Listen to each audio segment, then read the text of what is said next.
Madame, Monsieur, bonsoir, bienvenue au Forum de la presse, le rendez-vous hebdomadaire des journalistes à Studio Kalangou.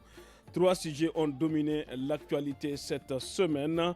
La libération de Salim Bazoum, fils du président déchu Bazoum Mohamed, qui a bénéficié d'une mise en liberté provisoire lundi 8 janvier 2024. À suivre dans notre forum de la presse, la levée des exonérations de taxes sur certains produits de première nécessité au Niger. L'actualité, c'est aussi la dissolution du conseil communal de Gaïa, conformément aux conclusions de l'enquête menée par l'inspection générale de l'administration territoriale. L'annonce a été faite en conseil des ministres du jeudi 4 janvier passé. Pour commenter et analyser tous ces faits, je reçois avec plaisir Memouna Diado, journaliste indépendante. Bonsoir Memouna. Bonsoir. Abachari Arimi, journaliste à la radio alternative. Bonsoir Arimi. Bonsoir Mokhtar. Et Ousseini Sajibo, journaliste indépendant. Ousseini Sajibo, bonsoir. Bonsoir. À la modération, je suis Mokhtar Hamadou. Le forum de la presse sur Studio Kalangou commence dans un instant.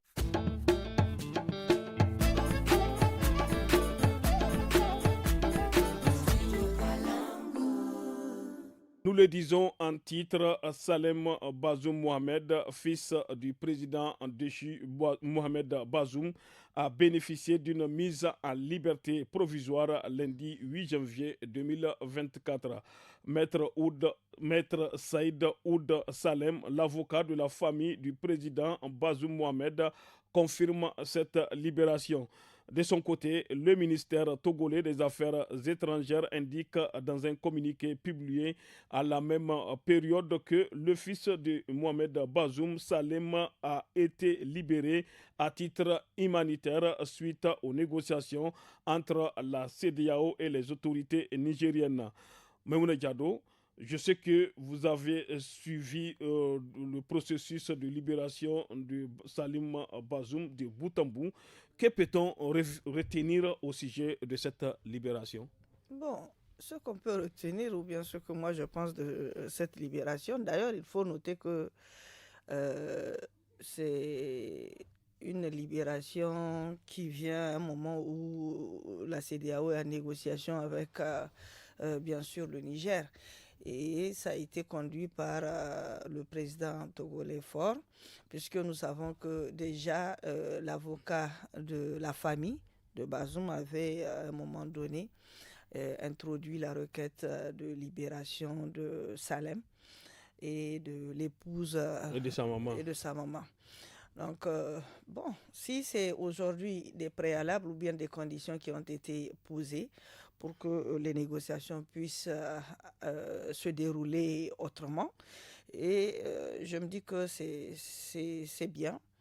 Mais il faut noter que Salem n'a pas été quand même, il n'a pas été séquestré, il n'est pas en prison. Comme l'a dit, comme l'a dit le président, je reviens sur ce qu'a dit le chef de l'État, qu'aux premières heures du coup d'État, il avait demandé à ce que Salem et sa maman puissent quitter les locaux de la présidence, du palais présidentiel. Mais c'est un refus catégorique de Bazoum Mohamed qui a fait en sorte que le fils est resté en compagnie de sa maman. C'est ce que disait le président Abdraman Chani. Voilà, donc qu'on parle de liberté provisoire ou bien qu'on parle que c'est à titre humanitaire.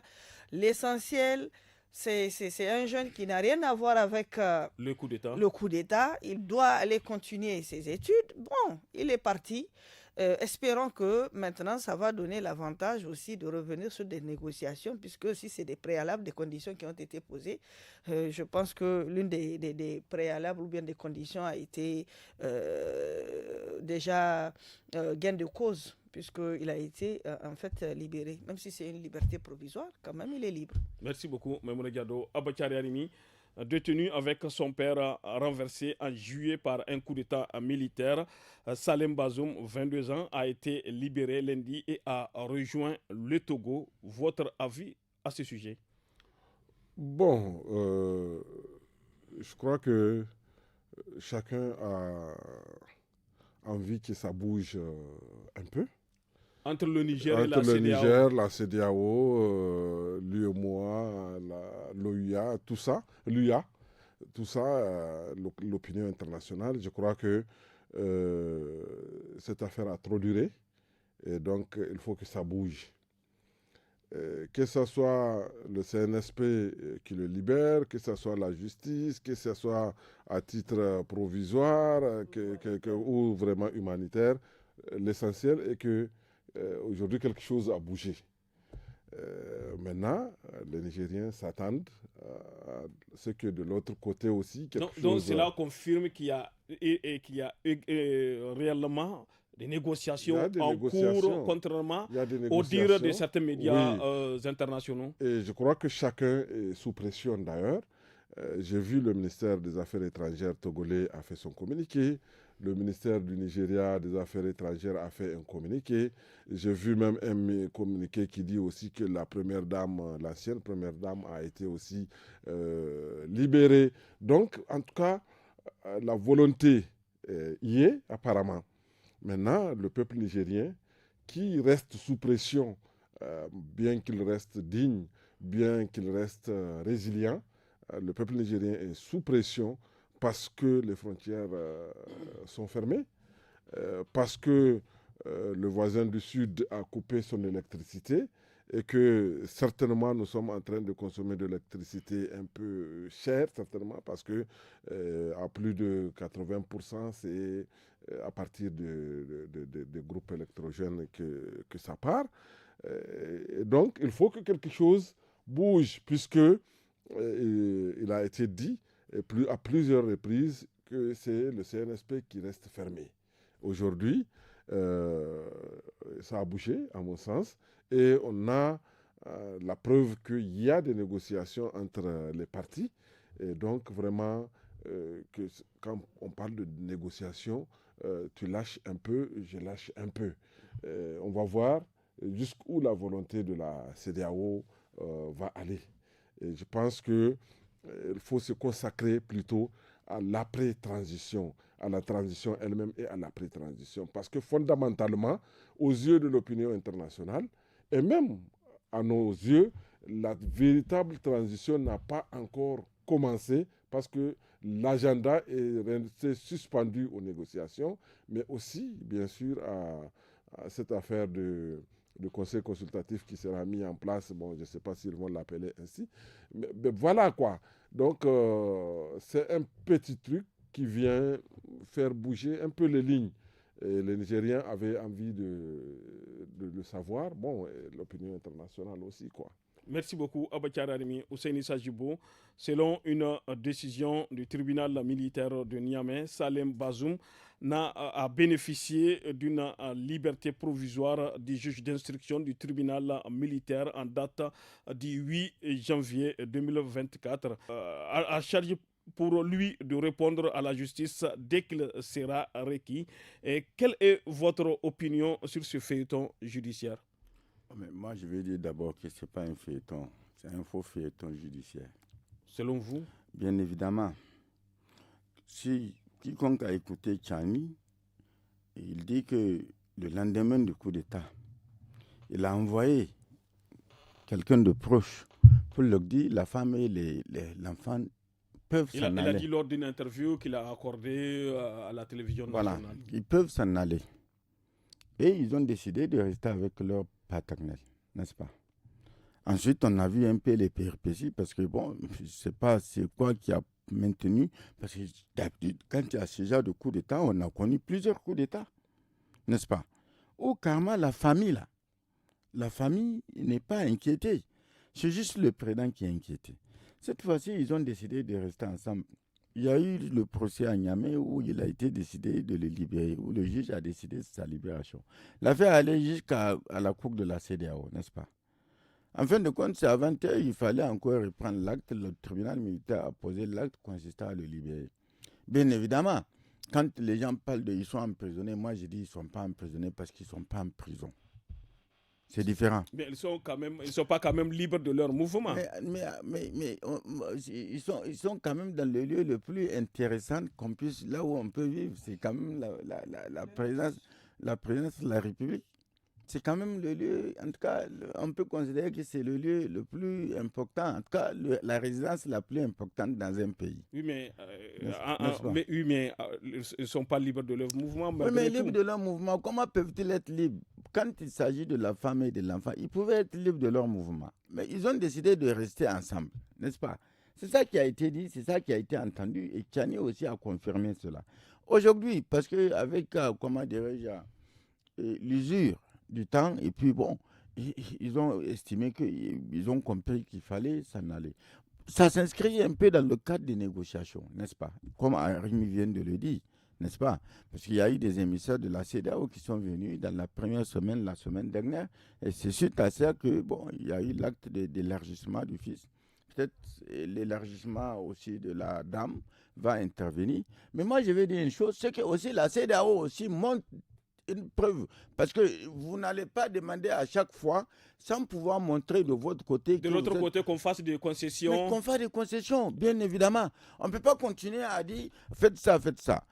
La toute première fois, il était question qu'on puisse visiter Bazoum pour voir la situation dans laquelle ça a été fait. Ça a été fait. Aujourd'hui, ils sont revenus avec cette affaire où il y a eu même un procès au niveau de la Cour de justice de la CEDEAO. Mais aujourd'hui, qu'ils fassent au moins sympa, parce que les gens continuent, quoi qu'on dise, les gens souffrent. Non seulement de la fermeture de frontières, mais des problèmes des banques, des transferts.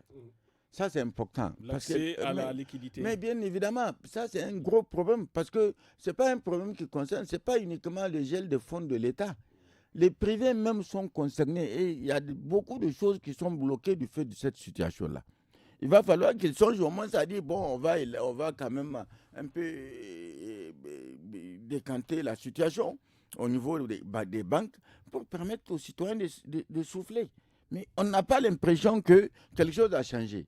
Alors que de ce côté, du côté du Niger, quand même, des gars sont en train d'être donnés qu'ils veulent de cette détente-là. Mais de l'autre côté, il faut aussi qu'on dise non. Après 5 mois, il faut quand même créer les conditions pour que les gens commencent un peu à souffler. Parce que les gens, quoi qu'on dise, on parle de résilience et tout et tout. Ceux qui travaillent avec l'extérieur, ils savent de quoi je parle. Ils ont toutes les difficultés de ce monde pour mettre en œuvre des projets, de ceci, cela, quand vous avez des partenaires dehors. Alors, ça doit continuer comme ça jusqu'à quand? Il faut que ça change. Parce que fondamentalement, ce n'est même pas la fermeture des frontières, mais c'est cette question de comment ça s'appelle de l'accès aux liquidités. Le truc des banques là, où on dit qu'on ne peut pas transférer de l'argent. Il y a beaucoup de partenaires qui sont bloqués aujourd'hui du fait de cette situation. Qu'on ne peut pas étirer. Alors, est-ce que ça doit continuer? Moi, j'ai dit, il faut vraiment que ces gens, ils œuvrent aussi pour montrer qu'ils sont de bonne foi. Au moins, ça va soulager les citoyens quelque part, ça va soulager tous ceux qui travaillent avec des partenaires extérieurs et qui sont confrontés, dont les projets sont bloqués souvent. Pour combien de temps ça va durer encore? Merci beaucoup, Ousseini Sadjibo. Mohamed Bazoum et son épouse Hadiza restent gardés dans la résidence présidentielle. Question unique à vous trois. Selon vous, cette décision va-t-elle contribuer à décrisper les relations entre la CEDEAO et le Niger? Je commence par vous, Abba, rapidement, en 30 secondes. Absolument. Je crois que ce n'est pas... Ils ont peut-être un problème de calendrier, d'agenda, mais tout laisse croire que le climat entre les deux parties n'est pas du tout crispé. Parce que à part le premier jour ou 1 ou 2 jours après le coup d'État, quand la délégation constituée du chef de l'État, la délégation de la CEDEAO, est venue, et que la foule leur a empêché d'accéder à la ville et qu'ils sont retournés à partir de l'aéroport. À part ça, je crois qu'ils sont venus régulièrement, à notre connaissance ou pas, et apparemment le contact est resté quand même assez régulier. Quant au Togo, qui fait partie des 3 qui ont été désignés, les Togolais qui font partie des 3 pays qui ont été désignés pour conduire cette négociation, le contact est même, je dirais, Il y a permanent. eu plusieurs délégations qui ont séjourné, donc, moi, y compris le président Tchani. Voilà, et même allé là-bas. Oui. Et le ministre des Affaires étrangères, apparemment, il est régulier ici au Niger. Donc, je crois qu'il n'y a pas de crispation en tant que telle. Il y a des exigences. Et là, le CNSP vient d'accéder, je le dis vraiment, quelle que soit la manière, en libérant Salim. J'espère que la CEDEAO, n'est-ce pas, va se concerter. Je crois que c'est plus lent de leur côté. Merci voilà. beaucoup, Abachari Arimi. Ousseini Sadjibo, rapidement.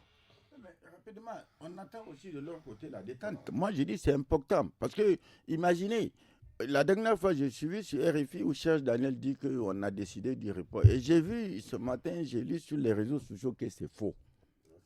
La rencontre de machin. Maintenant, la médiation. La médiation. Maintenant, ça rime à quoi? Ça rime à quoi? Ça rime à quoi? Qu'on continue. C'est comme si de l'autre côté, comme on l'a toujours dit ici, que la CEDEAO est un instrument entre les mains de la France qui décide de l'agenda, comment les choses doivent se passer. Alors, il faut mettre fin à ça. Moi, j'ai dit, il faut mettre fin à ça aujourd'hui, Talon à chaud. Talon lui-même à chaud. Le président béninois, il a très chaud. Il a très chaud, son économie est à terre. Il est pressé de voir cette situation se décanter. Comme nous aussi, nous sommes pressés de voir quand même la reprise des transactions bancaires. Parce qu'il y a beaucoup d'activités, moi je ne le cache pas, qui sont bloquées du fait de cette situation. Hein. Merci beaucoup, Ousseini Sadjibo. Memouna Diado, rapidement. Bon, moi je pense que les deux ont déjà parlé dans le sens d'alléger, en tout cas d'aller vers une négociation très rapidement pour pouvoir décanter la situation. Et je pense que c'est un premier pas déjà fait par le Niger en libérant Salem. Donc je pense que vraiment maintenant s'il y a quelque chose à bousculer, ça devrait venir du côté de la CEDEAO. Voilà pour qu'on puisse au moins sentir que vraiment il y a des négociations qui sont en train de se faire et voilà les résultats qu'on est en train d'obtenir à travers donc ces négociations. Merci à vous trois pour vos premières analyses sur notre premier sujet, la libération de Salem Bazoum. Chers auditeurs et internautes, restez branchés. Il nous reste encore 2 sujets à aborder. On a servi une courte pause.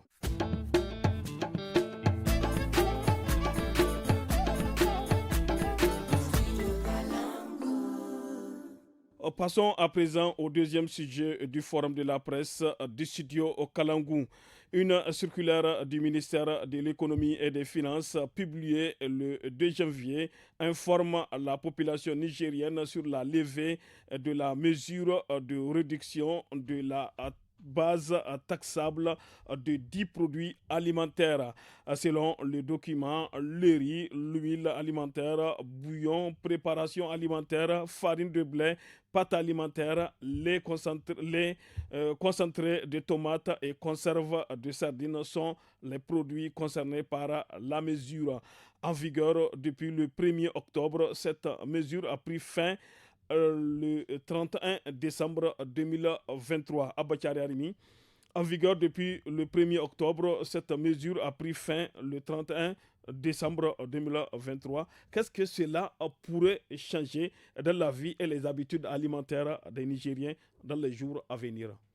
Bon, je crois que la décision de cette réduction, en fait, de la base taxable, a été faite pour soulager un peu la population suite à tout ce qu'on sait, le renchérissement des produits de première nécessité, les 10 produits que vous avez cités. Mais selon ce que j'ai vu sur la décision, c'était une décision sur 3 mois. Du 29 septembre, la décision a été prise le 29 septembre et ça devait prendre fin le 31. Et donc ça n'a pas été renouvelé. Je crois que c'était pour expérimenter. Vous savez... oui, mais selon vos propres recherches, pourquoi ça n'a pas été renouvelé? J'en viens. Allez-y. J'en viens. En fait, ce qu'il faut retenir, c'est que c'était pour soulager que c'est fait. Mais après 3 mois, qu'est-ce qu'on constate? N'est-ce pas? Le prix du riz, qui est le premier produit de première nécessité, parce que c'est notre alimentation de base, ça a explosé. Aujourd'hui, le riz, il y a 17 Donc, l'effet contraire. Le sac de 25 kilos. Non, n'est-ce pas? Non, ce n'est donc... pas l'effet contraire, mais on ne sent pas l'effet de... Oui, mais la mesure a été prise pour un peu diminuer, atténuer les prix. Mais ce n'est pas le cas. Ce n'est pas le cas. Et donc, autrement dit, on l'a dénoncé à maintes reprises ici, que nos frères, nos parents commerçants, n'est-ce pas? Peut-être que si nous aussi on était commerçants, on allait agir de la même manière. On ne rate aucune occasion, n'est-ce pas, pour vendre plus cher et contrairement à ce que veut notre religion, pour vraiment maximiser le bénéfice qu'on peut se faire sur un produit et sur un laps de temps très court. C'est ce qui est en train de se passer. Et moi, je pense que ce que le gouvernement a constaté, c'est cela. Et donc, que l'État perde à peu près 25% sur la base taxable, et de retour, les citoyens nigériens n'en bénéficient pas du tout. Donc, c'est quasi vraiment une perte sèche doublement. La population perd et l'État Oui, mais perd. est-ce que l'État ne doit pas réagir d'une autre manière? Non, ça c'est déjà une réaction. On revient là-dessus. Maintenant, puisque aujourd'hui, le prix quand même, à partir de la commande, est mieux contrôlé parce que les produits rentrent sous escorte. Avant d'aller chercher, on sait qui a commandé quoi, combien de véhicules rentrent et tout. N'est-ce pas? Mais malgré tout, le prix ne fait que grimper. Parce que ce n'est pas fini, en fait. Tout, même les produits, les légumes et autres, dont c'est le moment, dont c'est la période, contrairement au temps passé, c'est encore plus cher. Chacun essaie de se rattraper et de décider de vendre plus cher, tout simplement, parce que lui, il achète l'autre produit. Donc, c'est de cela qu'il s'agit. Il n'y a pas d'impact. Maintenant, il y a des réflexions. Il y a des réflexions l'État doit réfléchir à son niveau, mais aussi nos commerçants. Il y a un problème sérieux qui se pose à ce niveau. On parle de patriotisme, de nationalisme, de l'amour de la patrie, mais dans les faits, on ne les sent pas. C'est de cela qu'il s'agit. Quel est le commerçant qui va limiter au strict minimum son bénéfice, c'est-à-dire le prix de revient plus le minimum, n'est-ce pas? Et puis, voilà, il s'arrête à ça. Il n'y a pas... Aujourd'hui, on a compris que même ceux qui essayaient de par le passé de vendre un peu moins cher par rapport aux autres, ce n'est plus le cas. On nous a même dit qu'ils refusent de vendre directement et ils placent chez des commerçants qui vendent cher. Cette situation, à qui la faute? Écoutez, vous savez, on a opté le gouvernement n'a pas une part de responsabilité. Si on n'a pas atteint là où on peut tout remettre entre le libéralisme vraiment absolu, on n'a pas atteint ce niveau-là. Nous avons une population pauvre à 60%, vraiment moins de $1, de $2 par jour.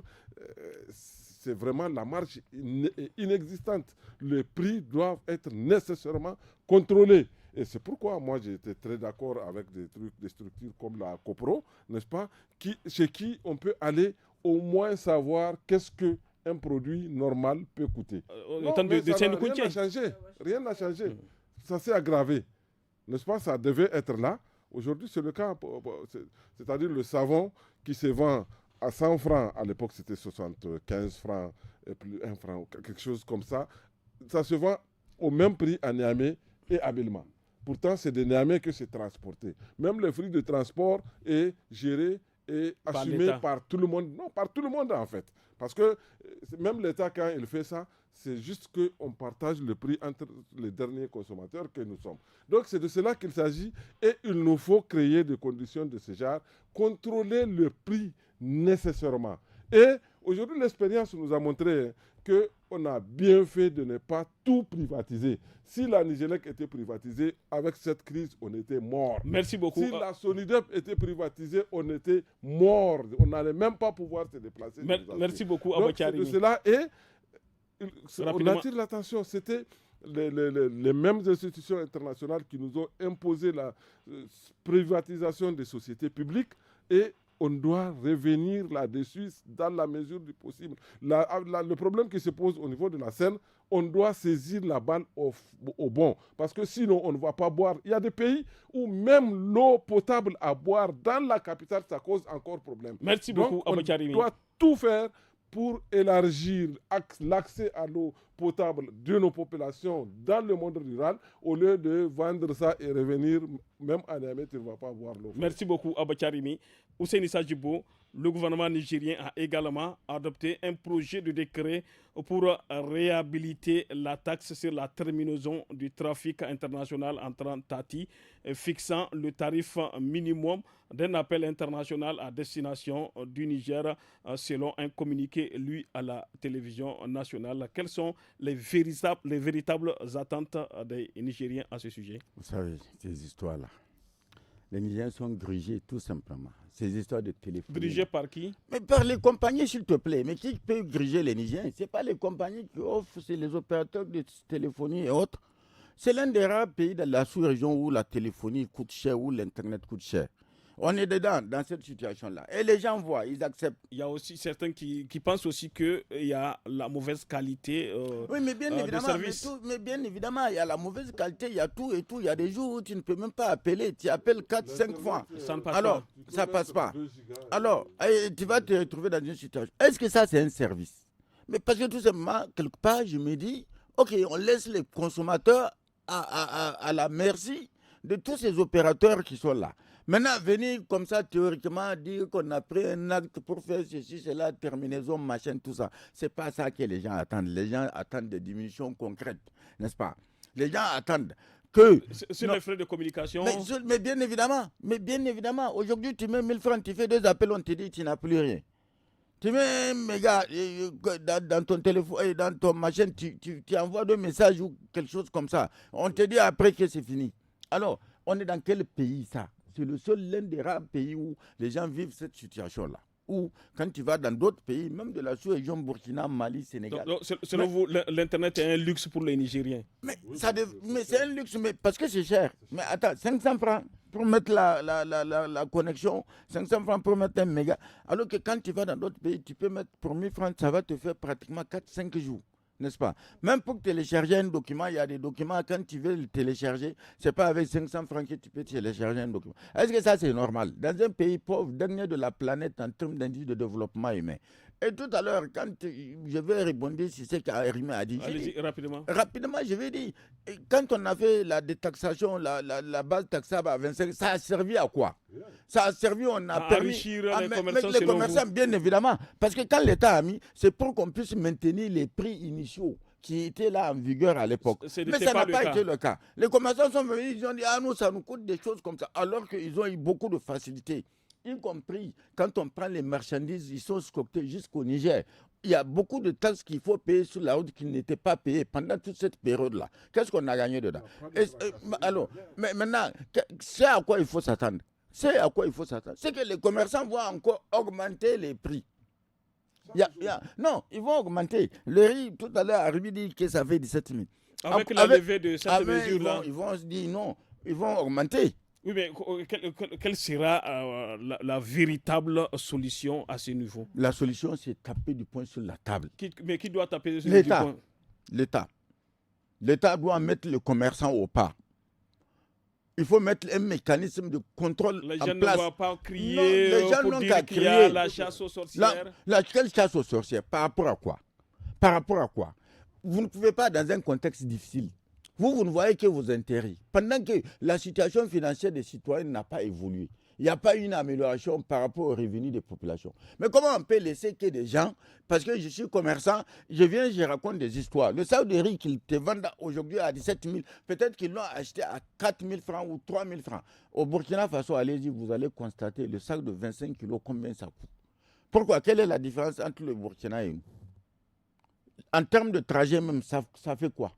Alors, est-ce que les gens de l'État, c'est parce que l'État est complice? Et il faut que l'État prenne ses responsabilités en sanctionnant les commerçants. On vous impose des prix, on connaît. L'État est censé connaître combien ça coûte à l'achat, n'est-ce pas? Et on te dit, voilà, cette marge bénéficiaire, c'est déjà ça, tu ne dois pas dépasser ça. et tu dépasses, on te sanctionne. Merci que tu sois. Merci beaucoup, Ousseini Sajibo Memouna Diado. Alors que le Niger est sous l'effet des sanctions de la CEDEAO, l'exonération de la taxe douanière des produits alimentaires en vigueur depuis le 1er octobre 2023 vient d'être retirée par le gouvernement. Quelle est votre opinion à ce sujet? Je ne peux que suivre les autres aussi. Hein. Les autres qui... Mais oui, mes autres confrères. Parce que je me dis qu'il n'y a même pas eu, en fait, les consommateurs ne savaient même pas s'il y a eu une existence, l'existence de ces mesures-là. Puisque quand il y a l'existence de ces mesures-là, mais quand tu vas au marché, c'est tout à fait le contraire que tu vois. Donc, tu te poses la question, est-ce qu'on l'a fait pour nous soulager, nous, en tant que consommateurs, ou bien on l'a fait pour enrichir que les davantage. Commerçants s'enrichissent sur le dos de ces consommateurs? C'est ça qu'il faut se poser la question. Parce que c'est pas aujourd'hui que ça a commencé. Ça fait plus de combien d'années que nous sommes dans cette situation où les commerçants ne veulent pas, en tout cas, descendre, même si le produit est aujourd'hui vendu à 100 francs, le commerçant va toujours trouver un alibi et des astuces pour dire que non, là où je le prends, ça coûte cher et c'est pour ça que je le vends comme ça. Non. On a dit appel à la patrie. Le patriotisme, je ne l'ai jamais vu. Moi, je ne l'ai pas vu avec les commerçants. Patriotisme, parce que quand tu dis patriotisme... Vous partez régulièrement au marché? Je pars tout le temps au marché. Même pour la simple curiosité, pour aller demander certains produits, les prix de certains produits, mais je vais au marché. Et c'est même une habitude pour moi d'aller vérifier.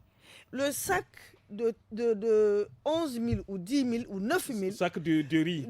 De 25 kilos. De 25 kilos, qui est revenu, s'il te plaît, à hauteur de 16 500. Mais on va aller où? Donc, la boîte de sardines, peut-être qui était à 300 ou 200, moins de 300, aujourd'hui c'est à 350 ou 400. Pâte alimentaire, c'est aujourd'hui à 400-450. Le litre d'huile, c'est à 1000 francs, 1250. On m'a rapporté que c'est arrivé encore à 1250 à des endroits. Donc, ça veut dire que même chez le boutiquier qui est dans ton quartier, tu peux avoir deux boutiquiers qui n'ont même pas les mêmes prix. Comment expliquer ce paradoxe? Mais c'est pour dire que chacun met le prix qu'il veut. Oui. Puisque si je pars chez le boutiquier de l'autre côté, on me vend le litre d'huile à 1000 francs. Je pars de l'autre côté, on me dit que c'est 1100 francs. Donc, où est le sérieux dans tout ça là? Il n'y a pas de sérieux. Mais avant de revenir avec les décisions comme ça, je pense que l'État doit d'abord analyser cette situation-là. Merci beaucoup, Mme Gado. Deux petits trucs. En fait, quand la fermeture les mesures là sont intervenues, 2-3 jours après déjà, le prix du riz est monté. Pendant que personne n'a fait rentrer une seule tonne au Niger, ce qui est sur place là. Après le 30 juillet, après le 30 juillet, déjà. Après l'annonce des sanctions, des mesures de sanctions de la CEDEAO. Déjà, ça c'est grave. Et deux anecdotes, le mouchoir là, de papier, de Lotus, c'est passé de 100 francs automatiquement à 125. Les œufs, un œuf qui était à 100 francs, c'est passé tout de suite à 125. N'est-ce pas? Comme s'ils ont fait des calculs qui leur disent que maintenant le prix du transport d'un œuf, machin, et donc on doit augmenter 25 francs. Là, le kilo de banane est passé automatiquement de 700 à 1000 francs. 300 francs de plus. Plus du tiers, plus de la moitié d'augmentation. Donc, autrement, et tu vas voir, si on ne fait pas de chance, aujourd'hui la CEDEAO va venir, les frontières vont ouvrir et tout. La banane ne va pas descendre, rien ne va plus descendre à là où... Voilà, donc c'est aussi de ça qu'il s'agit. Merci beaucoup à tous, on a servi une courte pause.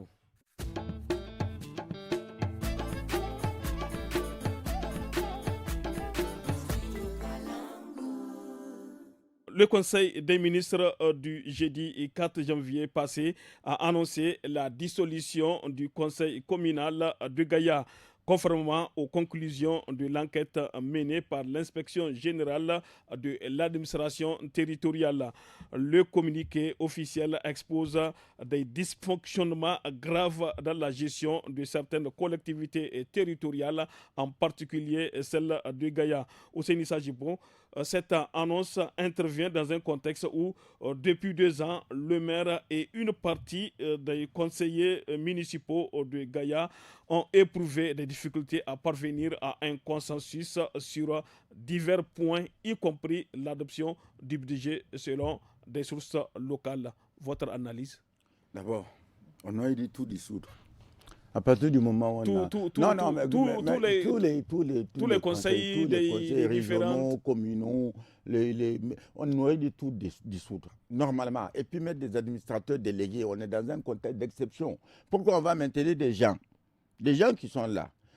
On sait d'avance, ça n'a pas commencé aujourd'hui. Je ne sais pas pourquoi vous insistez, c'est depuis le régime de Chu. On a connu ça, où on enlève les gens, on met des administrateurs délégués, ceci, cela, un peu partout. Mais vous pensez que, même au niveau national, au niveau central, même les choses se font mal. Comment voulez-vous qu'au niveau décentralisé, au niveau local, les gens respectent? C'est des questions d'enjeux, d'intérêt et tout et tout. Et c'est ça qui fait le dysfonctionnement.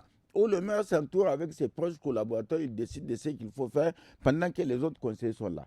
Il y a beaucoup de cas. Ça, c'est le cas de Gaïa. C'est peut-être un cas qui a été récemment. Mais si on va fouiller, on va découvrir beaucoup, nombre d'autres cas où les gens gèrent mal les collectivités, n'est-ce pas? Il faut à leur tête le maire, son vice-maire, plus ceux qui sont là, ils décident de comment gérer l'argent sans la consultation des autres conseils. Moi, je dis, ce n'est pas nouveau. Et c'était une bêtise de la part du CNSP de maintenir ces... Une bêtise ou bien... Peut-être que cette décision est dans les pipelines. Non, mais quelle décision? On aurait dû faire ça et puis mettre des administrateurs délégués, n'est-ce pas? En attendant qu'on revienne aux élections. Peut-être que ça arrive. Non, en attendant qu'on vienne aux élections. Aujourd'hui, Dieu seul sait ce qu'ils sont en train de faire comme magouille. Il y a beaucoup qui sont trempés dans des malversations et tout et tout. Un temps, on avait dissous, on avait décidé. Et un temps, ils sortent pour dire non, on réhabilite. Les conseils restent en place. Pourquoi? Selon vous, c'était une erreur monumentale? Oui, c'était une erreur. Il ne fallait même pas faire. Il fallait même pas. On fait pacter tout le monde. Maintenant, chacun va aller se chercher. Le jour où il y aura des élections, les gens vont venir. Celui qui est élu, il va venir siéger. Mais dans tous les cas, c'est à l'exemple de ce qui se passe au niveau central par rapport à la gestion. Au niveau central, où? Mais le niveau central, c'est quoi? C'est ce qui se passe à Niamey. Mais ce n'est pas autre chose. Mais c'est où? Le niveau central. Merci beaucoup, Ousseini Sajibo. Memouna Diado, selon la même source, la dissolution vise à remédier au dysfonctionnement constaté et à instaurer une gestion plus efficace au sein de la commune urbaine du Gaïa. Quelle solution durable préconisez-vous pour l'émergence de cette même commune urbaine du Gaïa? Mais la solution, c'est de mettre les délégués. Les délégués spéciaux, oui. les administrateurs. Les administrateurs délégués, c'est tout. Parce que si c'est la même équipe où il faut chercher, on a fait partir, on a dissous, c'est vrai. Mais si encore on revient avec parmi ces mêmes personnes-là, on peut avoir des personnes qui peuvent revenir. Mais ça sera encore catastrophique. C'est-à-dire que de toutes les manières, ça ne tournait même pas bien. Et personne ne sait comment les dépenses se passent. Et maintenant, la solution, c'est quoi? On a dissous. Maintenant, il faut mettre un administrateur délégué. C'est la seule option selon vous? Moi, c'est la seule option que je vois. L'administrateur délégué, on lui confie. Et voilà, on lui dit, voilà. La mission à toi confiée, c'est ça, ça, ça, ça. Et on attend de toi des résultats. Point barre. C'est tout. Moi, c'est ce que je vois comme solution. Merci beaucoup, Memouna Diado. Abakari Arimi, le jeudi 4 janvier 2024, le Conseil national pour la sauvegarde de la patrie, le CNSP, a déclaré la dissolution du Conseil municipal de Gaïa. Votre opinion à ce sujet? Moi, je pense que les mairies, les élus locaux ont été laissés à leur tâche parce que c'était fastidieux de les remplacer, d'abord parce qu'il faut trouver, il y a 255 communes, il faut trouver 250 délégués. Bon, en fait, c'est de quoi je parle. Qu'il faut désigner, donc il faut leur trouver un secrétaire général, et aussi tout le monde sait que le pouvoir a été peut-être transféré aux gouvernements locaux, aux mairies, mais les moyens n'ont pas suffi. Donc tout ça là aidant, il n'y a pas eu de transfert de compétences, non. Et tout ça là aidant, je crois qu'ils ont préféré laisser au moins à ce niveau-là les choses se poursuivre normalement. Et malheureusement, dans des localités comme Gaïa, il semblerait que ce conseil qui vient d'être dissous n'a jamais réellement bien fonctionné. Et les gens ont transporté leur guéguerre politique et politicienne au-delà du coup d'État, et donc ça ne fonctionnait pas du tout. Et déjà, vous savez, Gaïa est aussi frappé par... C'est une des localités qui souffre le plus de la fermeture de la frontière, des mesures de la CEDEAO et tout. Et donc, malheureusement, on risque d'assister d'ici la fin de la transition à des conseils à double vitesse. Il y en a où on va avoir des délégués. Il n'y a pas possibilité d'organiser des élections partielles pour les remplacer. Et il y aura des conseils qui étaient élus et dont le mandat a été prolongé. Donc, selon vous, dans les jours, mois à venir, il faut s'attendre à la dissolution d'autres conseils aussi. Il y en aura. Donc, comme Ousseini, moi je pense que le CNSP aurait dû prendre son courage à deux mains et songer aussi au remplacement. Ils en ont fait pour tous les départements. Les préfets ont été changés, les secrétaires généraux ont été changés. C'est vrai que ils doivent se consacrer surtout aux élections. Les secrétaires généraux des préfectures ne sont pas encore... certains n'ont pas été changés. Bon, en tout cas, dans tous les cas, l'erreur a été commise et il faut gérer et faire vite pour que ça ne se répande pas. Oui, voilà quoi.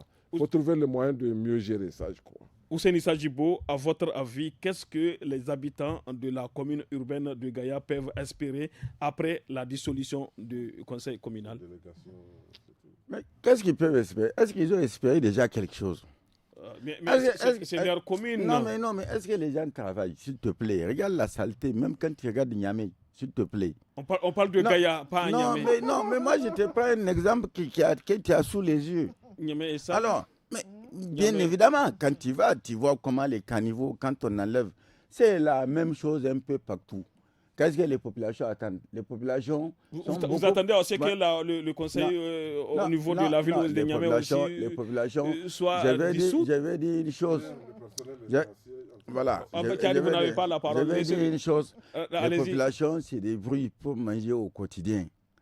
Maintenant, c'est qu'on attend des communes un peu partout dans les villes. Le plus souvent, les investissements ne sont pas faits. N'est-ce pas?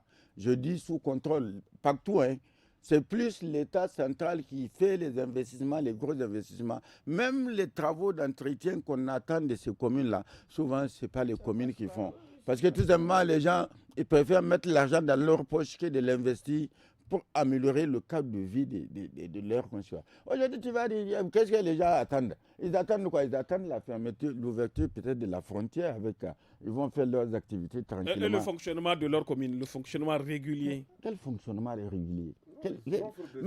Mais le fonctionnement régulier. Mais ceux qui sont censés, est-ce qu'ils le font honnêtement? Est-ce qu'ils le font sérieusement? Est-ce qu'ils font l'assainissement? Ce n'est pas évident. C'est pas évident, Mokhtar. C'est ailleurs.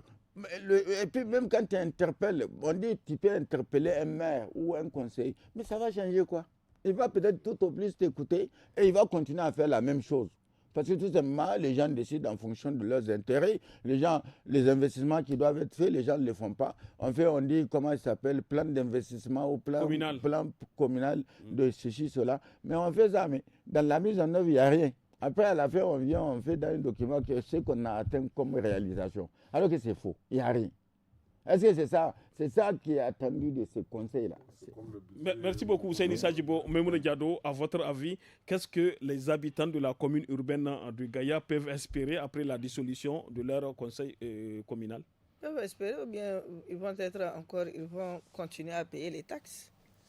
Et ils ne seront pas, en tout cas, mis dans les très bonnes conditions de vie. Parce qu'il faut d'abord chercher à savoir combien est-ce que ces populations ont investi au niveau de cette commune pour pouvoir savoir d'abord qu'est-ce qui a été dépensé, qu'est-ce qui n'a pas été dépensé, parce que la population a droit de savoir où circule son argent, qu'est-ce qu'on fait avec l'argent qu'on soutire, qu'on prend comme taxe avec ces populations-là. Voilà, moi, ce que je suis sûr que bon nombre de ces populations veulent voir réellement le constat sur place de qu'est-ce qu'ils ont dépensé, qu'est-ce qu'ils n'ont pas dépensé et où est-ce que leur somme, l'argent, là, ça rentre où? Ça a amélioré quoi? Est-ce qu'il y a eu des dispensaires aujourd'hui qui ont été améliorés dans le cadre de la santé? Est-ce qu'aujourd'hui, la population, un enfant par exemple qui est atteint de paludisme, quand il va au niveau donc, de ces centres de santé-là, est-ce qu'il a droit à de meilleurs... au minimum. Au minimum. Est-ce qu'aujourd'hui, la femme par exemple qui vend son farimasa ou ses galettes. Ces galettes-là, est-ce que ce qu'on prend à cette femme-là, au retour, où est-ce qu'on met pour la femme-là? Est-ce qu'il y a une amélioration des conditions de cette femme-là au niveau de Gaïa, au niveau de cette commune-là? Ou est-ce qu'aujourd'hui, le jeune qui espère aujourd'hui avoir de quoi subvenir à ses besoins ou bien travailler, les bras valides et tout, est-ce qu'aujourd'hui, où est-ce que ces jeunes se situent dans cette commune-là? C'est ça qu'il faut se poser la question. Merci beaucoup, Maïmouna Diado. Abba Tchararimi, allez-y. En fait, les mairies offrent des services qui aujourd'hui sont indispensables. N'est-ce pas? C'est l'état civil, c'est la voirie, mais aussi c'est les taxes de marché. Tout ça, oui, bien sûr, là, ils ont la santé, l'école et tout, ils accompagnent. Et donc, c'est indispensable. Ce qui fait que rapidement, n'est-ce pas, le CNSP doit mettre un conseil délégué en place, n'est-ce pas? Une délégation spéciale Qui va s'occuper de conduire cette tâche-là jusqu'à la fin de la transition, sinon jusqu'aux élections futures locales qui, on espère, ne vont pas trop tarder. Voilà, nous sommes au terme de ce forum du studio Kalangou. Merci à nos invités, Maïmouna Diado, journaliste indépendante, Abba Tchari Arimi, journaliste à la radio alternative, et Ousseini Sajibo, journaliste indépendant. Merci aussi à vous tous, chers auditrices, auditeurs, téléspectatrices, téléspectateurs et internautes pour votre fidélité au studio Kalangou. Rendez-vous au samedi et dimanche dès 17h sur nos 52 radios pour suivre l'actu des jeunes suivi de tous à la FADA. Et à partir de 18h15 samedi, suivez le forum à Hausa et dimanche celui en Zarma. Si vous nous suivez, si vous nous avez suivis en cours de diffusion, pas de soucis, rendez-vous sur notre site internet www.studiokalangu.org et sur nos réseaux sociaux. Merci aussi à la technique côté son assurée par Amina Hassan, à la réalisation Issa Allahwali. Et c'était Mokhtar Hamadou à la modération du forum. Merci à toutes et à tous, à la prochaine.